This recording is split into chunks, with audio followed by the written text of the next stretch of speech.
ये वास्तुशास्त्र उत्तर दक्षिण हमको पता चलता है, लेकिन उत्तर दक्षिण है क्या? ये प्राण की शक्ति है। हम बचपन से पढ़ा देते हैं बच्चों को कि सूर्य पूर्व में उगता है।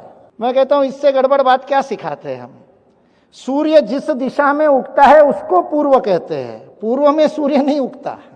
और उसको पूर्व क्यों कहते हैं? तो प्राण विद्या के कारण कहते हैं।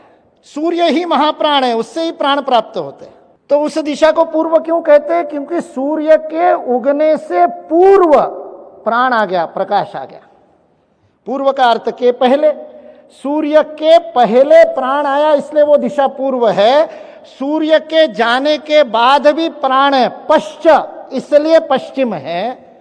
जिधर जाने से प्राण की गति बढ़ते जाती है, मात्रा बढ़ती है, उत्तर लगातार बढ़ती जाती है, इसलिए उत्तर है।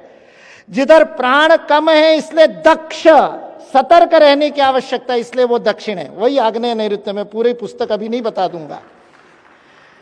जब भारतीय शिक्षण मंडल में शिक्षा में भारतीयता पर काम कर रहे थे तो मन में प्रश्न आया, ये भारतीयता है क्या? तो ये विज्ञान जब भारतीयता का समझने की कोशिश की, ये जो भारतीयता का फिजिक्स समझने, कणाद का फिजिक्स समझने की कोशिश की, तब पता चला कि भौतिक शास्त्र तो केवल अन्नमय कोश से पूरा होता ही नहीं। By only studying matter you can not study physics, you need to understand the underlying energy. जो यूनिफाइड थ्योरी के अंदर वो एक ऊर्जा को खोजने का सारा विश्व फिजिक्स प्रयत्न कर रहा है, उस ऊर्जा को हमारे ऋषियों ने कब का खोज लिया था प्राण शक्ति के रूप में। 22 जनवरी को साक्षात देखा। उससे 2 दिन पहले जब वो सारा धान्य में और सब रखने के बाद में वो अरुण योगीराज जिन्होंने वो मूर्ति बनाई रामलला की, कह रहे थे रात को 2:30 बजे का मुहूर्त था जब वो रामलला की आंखों पर लगी हुई पट्टी खोली गई।